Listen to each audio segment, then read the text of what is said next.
One power, invisible, and you see it everywhere and every day. One power, indescribable, and you speak of it with every word you say.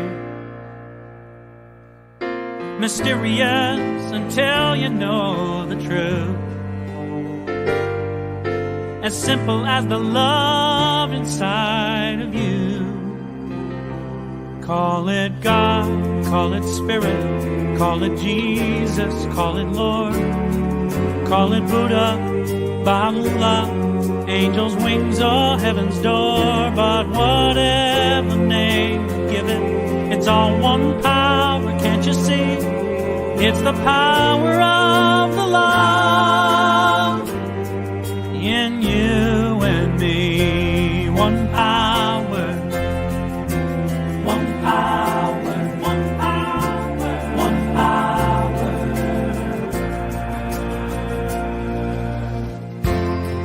We speak so many languages, different clothing, different colors, different names.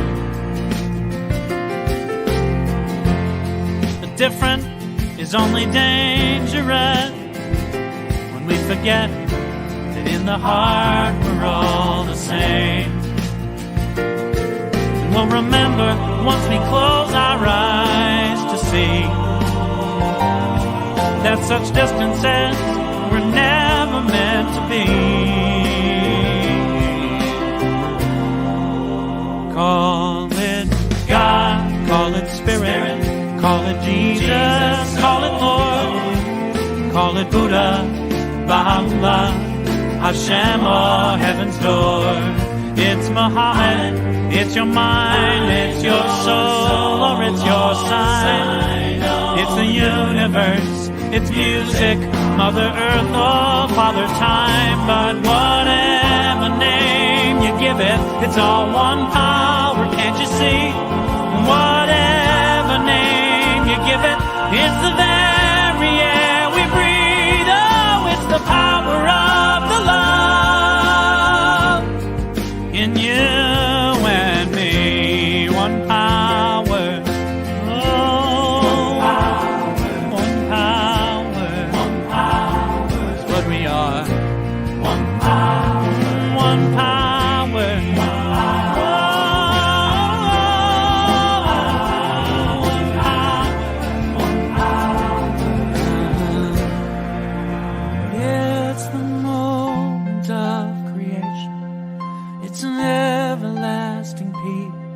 It's the freedom of forgiveness. It's the sweetness of release. It's the joy of inspiration. It's the sunshine on your face. It's the birthright of all nations. It's the boundlessness of space. It's the beauty of a baby, the serenity of sleep. It's the anger we abandon for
Good morning and welcome. That song is the quintessential, most inclusive song I know to represent our teaching. When he wrote it, I had the joy of hearing him play it and sing it before it was ever published, and it has always been close to my heart since then. Now it's an old song, people tell me, but in my life, it's a new song. So I hope you enjoyed it. We'll be playing it one more Sunday next week. Welcome to the Center for Spiritual Living, where we remind you that such is the nature of life, that all it wants and all it asks is the opportunity to appear. You're the opportunity. So am I, and so it is. And that idea of life is the idea of the infinite, of God, of Spirit, of whatever word you want to use in that space. And it's just wanting to appear as you, and it's already doing that because you're here. You're here in person, you're here online, you're here in wherever you happen to be at this moment. So we welcome you. Our center is dedicated to the idea that this energy, this one power, this one life can be used and we can improve how we live it by how we understand it and by how we change our minds and change our lives and change our beliefs. So whoever you are, if you are on the planet, even if you're off the planet and you're listening in, then you are an expression of the divine, regardless. And therefore we honor you, we recognize you, we celebrate your life, whatever shape it has taken. We recognize our hurts and pains, whatever they have been. What? Well, okay, don't exit. Ignore that sign.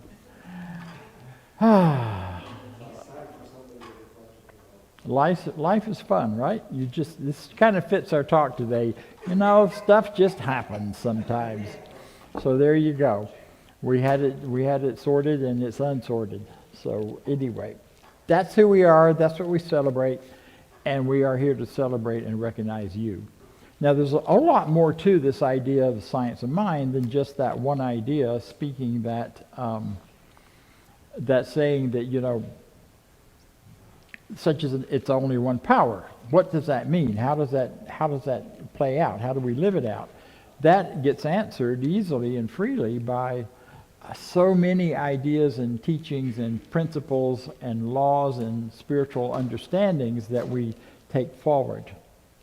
And that, by the way, is my grandson, who is, he's not on camera. Okay, you can't see him. Good, don't. That's great. He's fixing the signs. So knowing that this is what we teach and what we're about, we do this by recognizing a declaration of principles or a set of principles that honor this teaching and that carry this teaching forward, and that we each look at and think about, is this true for me? It's not so much about adhering to this as a credo that you have to do, but more about, do I believe this? Is this a way for me to gather and understand this one power? So I would like for you to hear from our practitioners and some others on what this one power is.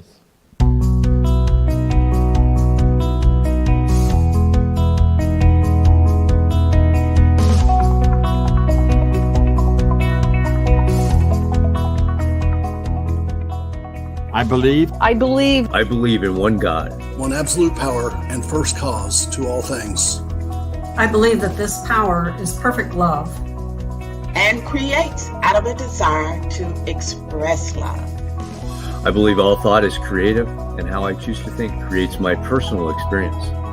I believe in the unity of all life and the immortality of the individual soul, forever unfolding. I believe in the eternal goodness, the eternal goodness of God, the eternal loving kindness, and the eternal givingness of God to all. And so it is. And so it is. And so it is.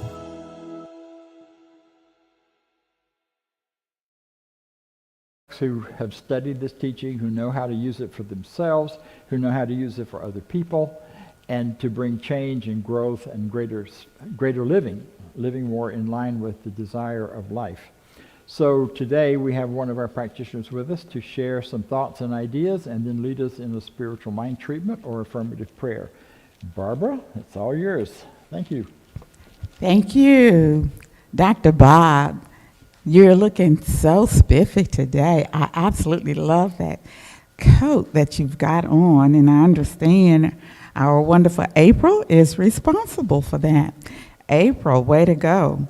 I want to wish everyone a happy Thanksgiving, those that do celebrate, and of course, if not, wishing you good times anyway. I'm glad to be here this morning with you guys, Cyberland, and here in the center as well, and to be able to talk to you about emotional stories we tell ourselves. So during this holiday time, we tend to think about family, going home, and there are emotional stories that we have attached to going home. I want to read to you the definition of victim coming from the dictionary. It says, a victim is someone who has suffered as a result of someone else's actions or beliefs, or as a result of an unpleasant circumstance. A victim is defined as a person who has suffered physical or emotional harm, property damage, or someone lost as a result of a crime. So there are times when we are legitimately a victim. This means things are out of our hands. We're not responsible, particularly as children. We have no control over those things that happen to us. And sometimes we are made to feel helpless. And characteristics, people that believe they don't have support, there's a lack of confidence, they can struggle with life decisions. So there are times when this is really a legitimate. So I want to share with you this morning just, I guess, my experience in that I was raised a Catholic, and as a Catholic, you are pretty much taught just how to suffer. So it's just how to be a victim.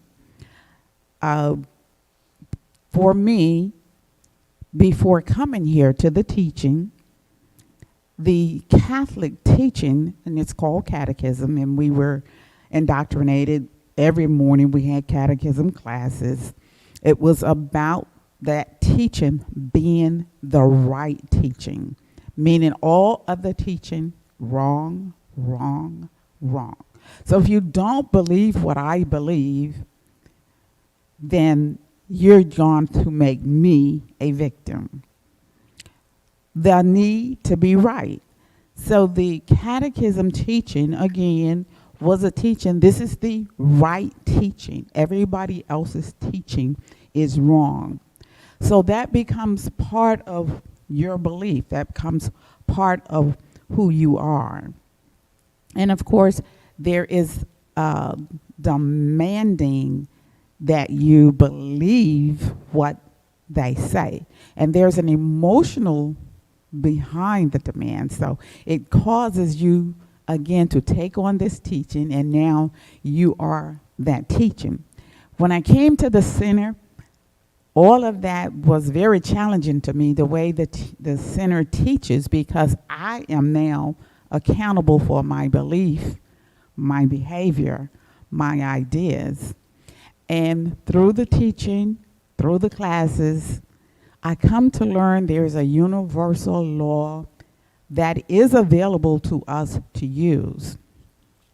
So as you are going to be visiting your family, your friends, or not, maybe you're just at home, just remember the source of love is the universe. The source of peace is the universe. The source of belonging is the universe. The source of home is the universe. So I challenged you to look at the emotional stories that you're telling yourself throughout the holidays and make sure your emotions are bringing you happiness. Make sure your emotions are bringing you joy. Make sure your emotions are bringing you goodness, healing, happiness. The choice is ours. So I would like for us to come together, and we will join in spirit in knowing that there is but the one universe in and of itself. This one universe is all things. It is the thing that manifests all. I am one with this wonderful divinity. I am one with this great manifestation. I am one with this being. I am one with this wonderful source. And it is in this knowing from the oneness, from the magnificent, from the love, from the peace, I too am all that it is. And in this knowing, I can offer up love, peace, joy, and happiness. It is in this spirit of the oneness. It is in this spirit of the universe. As a co-creator, I can create the experience that I so desire.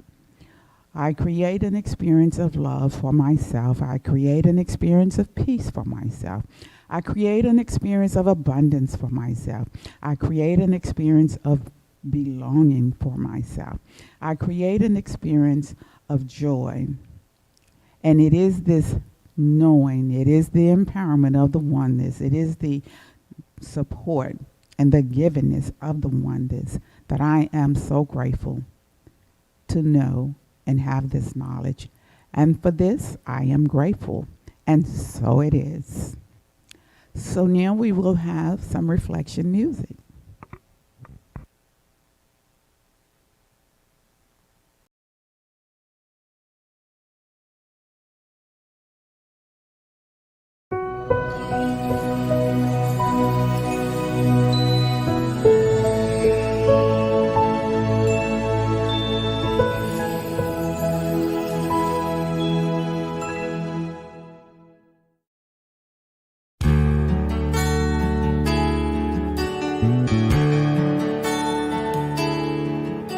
The sculptor Michelangelo was asked how he got in the flow and made the lovely David from a giant block of stone. He said, well, he was in there waiting. My job was simply excavating.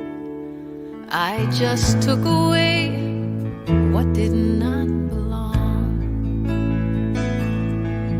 And I know somewhere not so deep inside of me lives that perfect soul that I was meant to be. Let me be the way I was created. Let me find a pure and simple heart. I'll chip away all jealousy and hatred and reveal God's perfect work of art.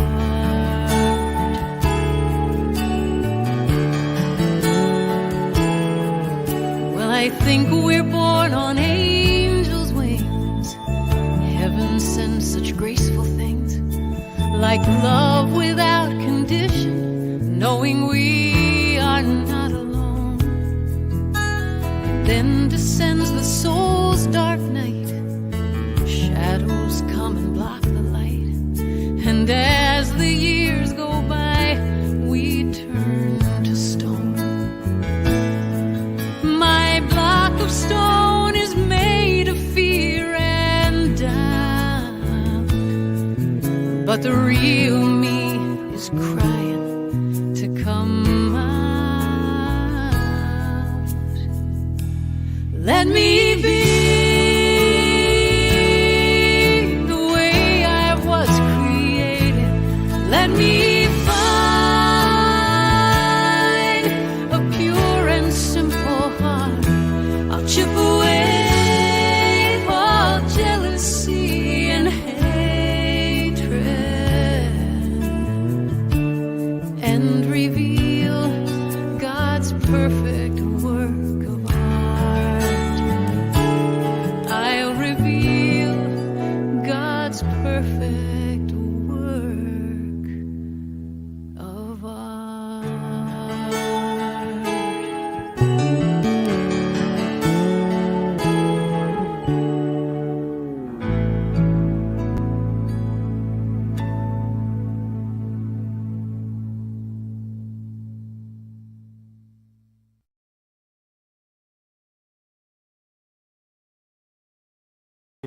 I love that. You know, there are a lot of versions of this New Thought teaching. Some are, they're just different.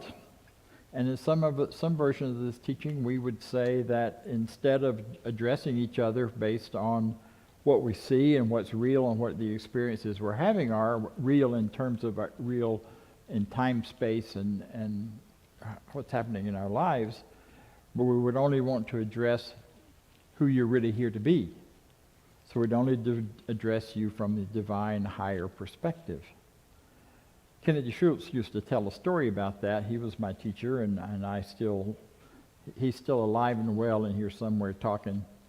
And one of the stories he told was that in another group that this couple, Mary and John, were really active and showing up every Sunday, and they started missing. John started missing some Sundays, and Mary would be there, but John wouldn't be there. And so her friends came over and said, "Where's John?" "Well, John's not feeling so well today." "Oh no, that's not so. He just thinks he doesn't feel good." Well, the next week, Mary's there by herself again. She says, or her friends say, "Where's John?" And well, John's really sick. Been sick for a while. "No, he's not really sick. He just thinks he is." And then Mary didn't come back for several weeks. And when she did come back, they asked her, "So where's John?" "Well, John thinks he's not on the planet anymore. John thinks he's died." And that can be a harsh, painful kind of thing to say to someone when they've just lost a friend or a partner or someone they love, to be hit with this idea that it's just in your head. And I love what you were saying about victimhood. Victimhood is a real thing that happens to people.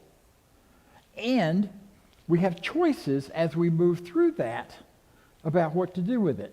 We can carry it forward into our lives forever and always see the world as being a dangerous place that's going to victimize us. Or we can rise above that or find new ways of thinking or change our minds in a way that allows us to have freedom and power and goodness and become that which the Spirit within us wants to become and wants to do, and find our lives as prosperous and healthy and real and good. So as we face these realities, one of the things that's so important to me in the Science of Mind textbook, and when I first read it, it was what kept me coming back, is what we do is we look any discordant fact in the face, anything that shouldn't be, that just seems like it's wrong, that seems like people are getting hurt, seems like we are disconnected somehow from each other. Any discordant fact, straight on in the face, and no better. We look at it until we know that it is more than that, until we can see the bigger picture, see the picture underneath, come to some understanding. That's our purpose, that's our goal, and that's a big part of what makes a difference in our lives. See, we have to get a perspective where eventually we can see our lives and the lives of others from the perspective of the infinite. That amazing broad view that sees all things as good that sees all things as right and sees all things as being done for us and not to us, and being done in order to guide us, for us to find the guidance to get to a greater, higher understanding of ourselves. At this time, on this planet, in this world, and in this life. So, as Barbara said, this is the week we start looking at home. We start looking at holidays. We start looking at, and there was a time in my life when I was younger that this is the talk where I started talking about how do you deal with home. But then I remember other people still dealing with that. My home's long gone. So I deal with home by the home I've created here. And I love to say, I used to work in alcohol and drug rehab programs, and I did the spiritual counseling in some of those. And I always said to the people, everybody comes from a dysfunctional family. And so people got very upset with me. Then I flipped it over and said, and everyone comes from a very functional family. And they got upset with me. Because both things are true. And they seem to be contradictory, but they're really not. Because in every family, in every situation of home, in every situation we have grown up and lived through, there has been a level of function and a level of dysfunction. My family was great at protecting ourselves from anybody else. Weren't so great at protecting ourselves from each other, however. So all of this kind of stuff, we were great at putting food on the table and making sure it all looked good, even though perhaps inside it wasn't always so pretty. So I'm not so interested in going down that dysfunctional road, although I say that to say whatever you're dealing with, whatever hurt, whatever pain, whatever past is there, it's significant and it means something and it deserves your attention long enough to heal it and to move on beyond it. There's a condition now that was named in 1995, which was called ACE, Adverse Childhood Experience. And the CDC, along with Kaiser Permanente, national, worldwide perhaps, did a whole study and came up with this thing that said this is a real condition and is the cause to one of the primary causes of illness and death. Were adverse childhood conditions. And they categorized them and went through all the different kinds of things. Before we had that title, I was working as a therapist and working with people who'd been through all sorts of things like that. Why? We're teaching about goodness, about life, about oneness. Why? Ernest Holmes answers that question in one of his books. You'll see it on the screen. Why all the suffering, sorrow, and pain? Why has tragedy accompanied the journey of man, and I would say humanity? There's no other way through which true individuality can evolve. Now that takes a little thinking about, and I hope if nothing else that will spur you to think about that. Because if we do not have the freedom to evolve by discovering the good and the bad and the pain and the suffering and the joy and the happiness of our lives, then we don't find out who we are. We're automatons, or automatons, one of those. Automatically walking in lockstep with the idea of goodness and truth and never have a chance to question it, so we would lose our individuality. But in a perfect world where we are the embodiment of the infinite with all of its characteristics, including its individual freedom to manifest and to create universes, we have to have that element of ourselves too. And so all of the hurt and pain, one of the beautiful things I remember him saying is, the same law that we use to create goodness and joy and wonder is the one that we also use without knowing it to create our own suffering, pain, and hurt. Now, we don't create all those things that happen to us every time. Believe me, I don't really believe that. There is real victimization that goes on. But we do create how it continues to play out in our lives.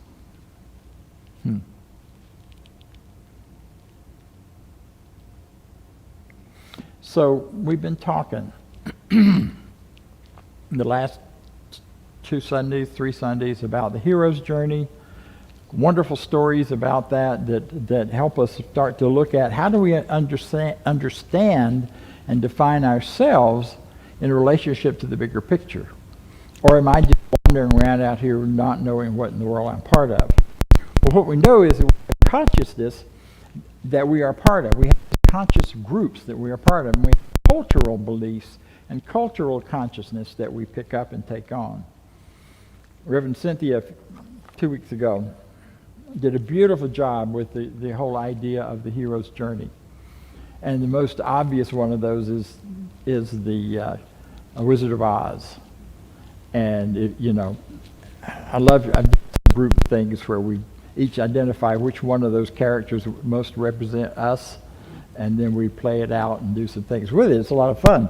But the point of this is the hero's journey it starts with some kind of challenge, some kind of trauma, some kind of interruption, and then the person begins to work towards moving forward and getting over it. And they gather to them, we gather to ourselves, people who will support us, who can walk with us, who become our gang, our tribe, our people, and walk through us as we face our demonics, whatever they may be, or our dragons, as the story, in this case, Wicked Witch.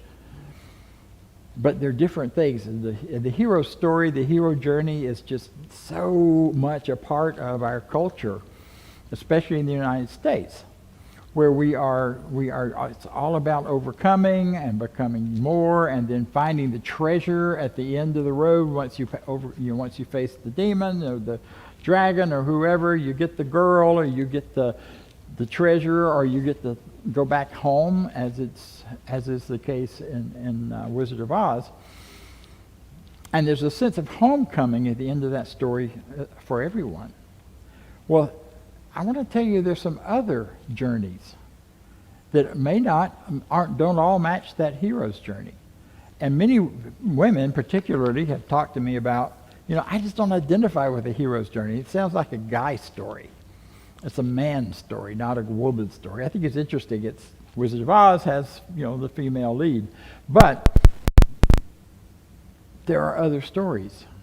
Mystic journey is one that can be really looked at and documented in terms of our internal cultural stories. That's the person who awakens to this heightened sense of reality from the very beginning.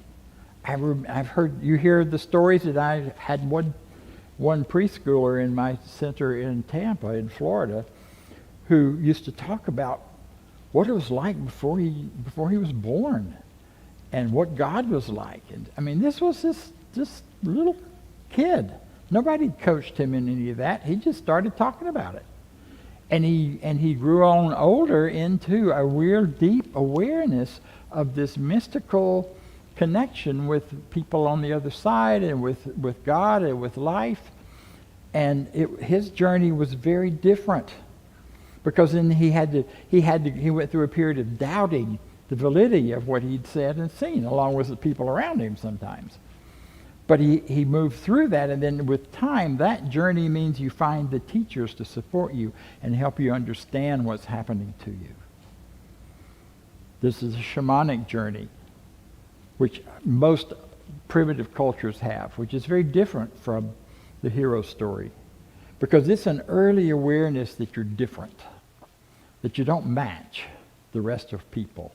And the way you hear people talking, perhaps in your family or otherwise, it doesn't sound right, doesn't match, doesn't fit.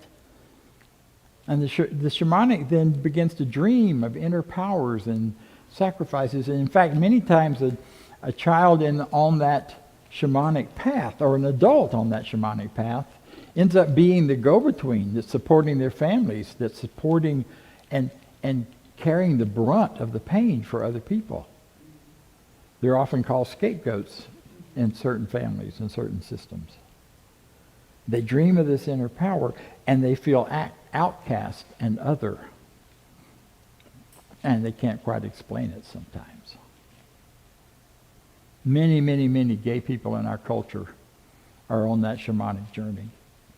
Because from the very young age, they feel different and estranged, and yet they don't have words for it.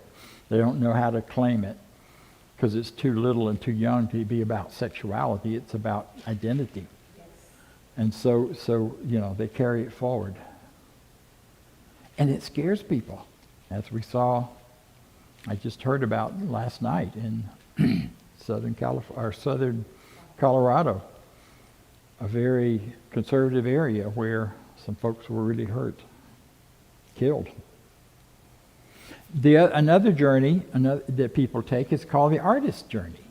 And the artist's journey is interesting because from a very young age, or from whenever someone gets on that artist's journey, they start seeing the world in shapes and forms. And they see colors in a different way. They mean something different.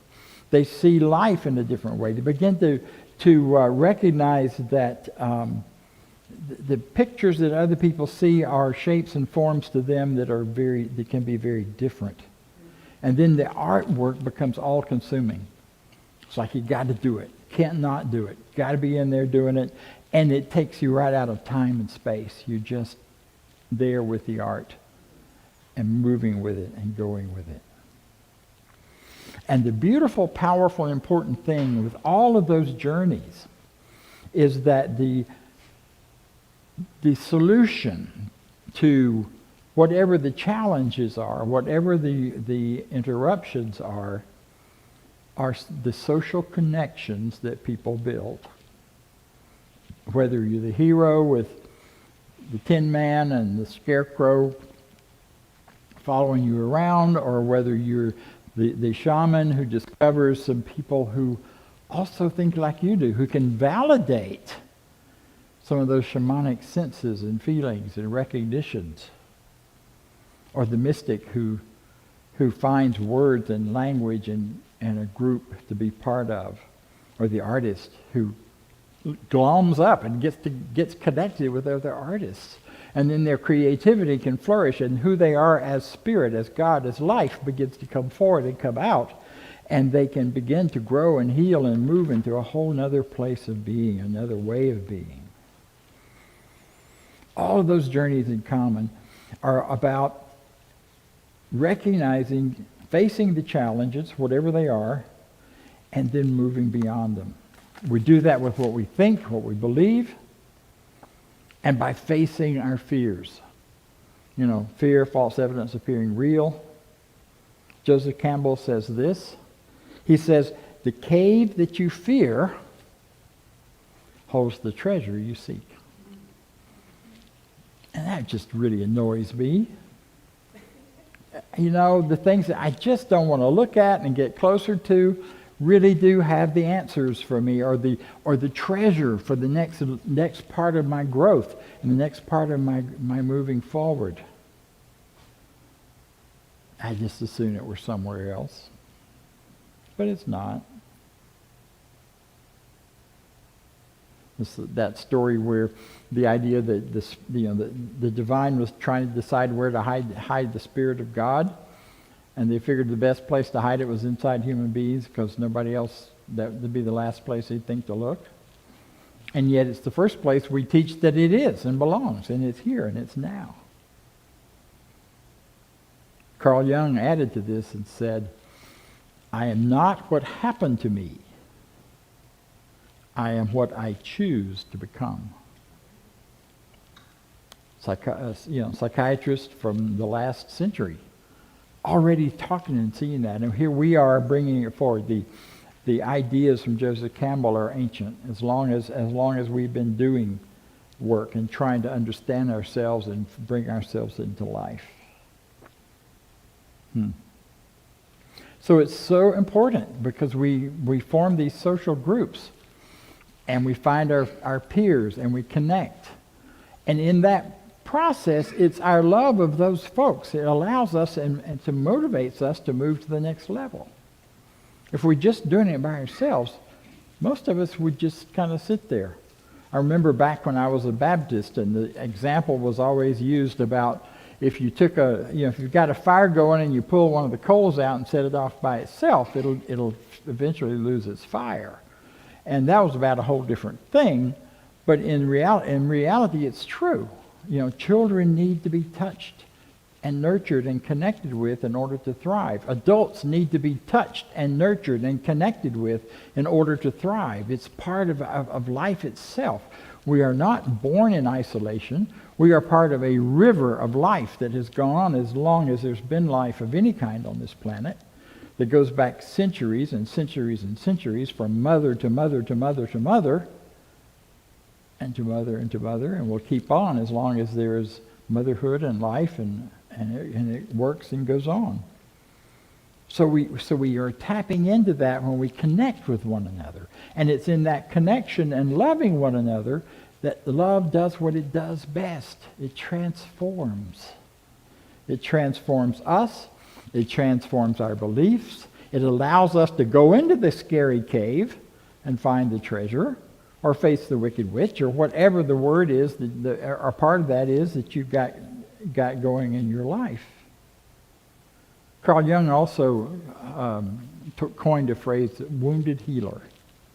And I think that's another journey. I think it's part of the shamanic journey, but it's something where sometimes those of us who've been hurt the most have the best idea of what other people need in order to heal, and have the best facility within us for supporting and connecting and holding up. So we become wounded healers. Now that doesn't mean the wound is always going to be fresh and open by any means. It means it's healed enough that we can connect and be with those that we wish to be with, and allow and support each other in growing, so that we aren't just doing this by ourselves. And what happens with that then is that everywhere can become home. And I love the subtitle of today's talk, and that is H.O.M.E. Healing opportunities manifest everywhere. I did a walkabout. I call it that. It wasn't. It was a drive-about some years ago, where I just followed the front of my car wherever it wanted to go, or wherever I wanted to point it. And I had some time between centers that I was serving to do that. And I was fully present in the present. Where do I need to go? Where do I want to go today? And I will tell you that the opportunities for life to be right there, for healing opportunities to show up. I wasn't sure I wanted to keep teaching or being a minister. And I landed at the Grand Canyon, got stuck there because I didn't have the money to go anywhere else. So I worked there, and the next thing I know, somebody in the dining hall is talking to me about universe, young kid. So we started talking about the universe, and he starts talking about principles very similar to the science of mind. So in order to have more time, we said after our shifts over today, we both worked in the dining hall, cafeterias, and we'll just meet out and sit on the rim of the Grand Canyon and talk about this. Well, 4 days later, I had 25 kids in their early 20s sitting on the rocks, hanging off the side of the canyon, talking about spirituality, universal living, universal life. I healed that part of me that wondered if I was capable and competent to do what I'd been doing. That was done. It was over. Healing opportunities manifest everywhere. And wherever that's happening is home. You see, we discover that we are more than our history. We are more than what anyone else has said we are. We're more than a total of our experiences.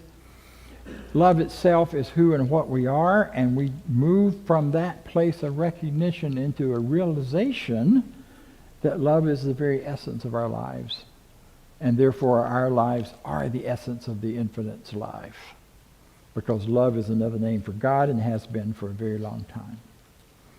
So in the time I have left, I want to jump topics a little bit, because a lot of people are concerned right now, not just in our center, but in centers all across the country, and churches all across the country, that since COVID, and since things have seemed to be challenging, and we're getting lots of issues and problems, a lot of churches have empty buildings, a lot of places are struggling to keep going, and how do they do this? And it occurred to me after listening to John last week that there's an ancient history and tradition within human experience and human consciousness of the remnant. And the remnant shows up first in the Old Testament, in Jewish scriptures. It shows up in other stories where a group of people come together and they create something wonderful, and it grows and it gets established in a bigger way. And then something happens that comes along, a flood wipes it out, or they get invaded and overrun by another group of people. Not unlike being invaded and overrun by a virus that we've all just been through, or invaded and overrun by something that just seems to demolish, and groups then end up moving from large group, well, in the Jewish world, from the temple into the synagogue, which was a tent, or the tabernacle, which was a tent that they could pick up and take with them wherever they went. So they still had their temple. In the Indian and Native American world here in this country, it was from the mound cities, which were very complex, large communities. And when disease wiped them out, they went from cities to small villages along the creeks, and hence the Creek Indians in this part of the country. And on it goes. I think what's happening for us, part of the power of that remnant is that they find those important things that matter at the deeper level and hold on to them and teach them and bring them forward. The teaching's not lost, the truth is not lost, they just move into smaller groups. And I really think that's what's happening with our whole country right now. After COVID, we are moving to smaller groups like us, who are building a really tight community of people who love and care and support each other. And we have to let go of that notion that it has to be a big building in order to matter. That it has to be a certain number in order to matter. What we're doing is so important and so valuable for carrying forward this idea, one mind, one heart, one love, and the power and freedom of each of us to transform our lives accordingly. This is what I think it's all about, whether we're in a big building, a little building, or no building. So thank you for letting me kind of go off on my soapbox here on the end, and let's see what Vance has to say to us. Thank you. Okay. Thanks, Dr. Bob. So, in that idea, following up with that idea, we are going to be online for the next 6 weeks until the 8th of January, when we expect to return to the space, new, revitalized in the new year. So looking forward to that. And we are a prosperous center. So I want to take that with us into our affirmation of prosperity, where you can click on the QR code, or you can go to www.cslmidtown.com/donate. It'll take you right to the donation site. So if you will, say our affirmation of prosperity with me. I live in a universe of abundance.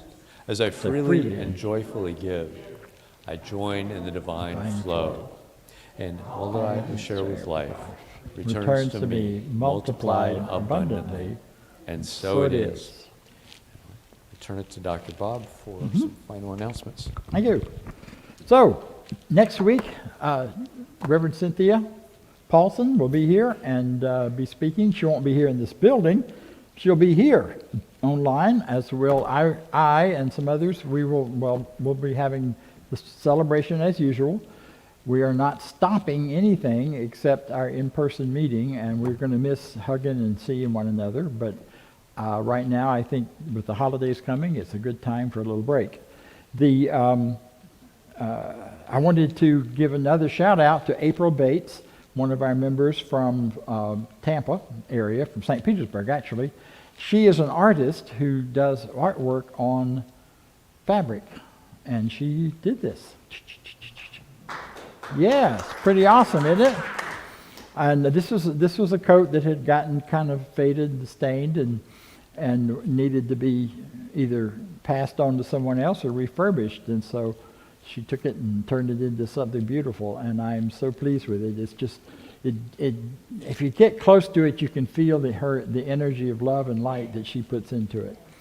So, see you again back here in person on January the 8th. Meanwhile, see you next week. Let's join together in our closing affirmation. Here we have it. I leave this place now knowing something better than I knew before.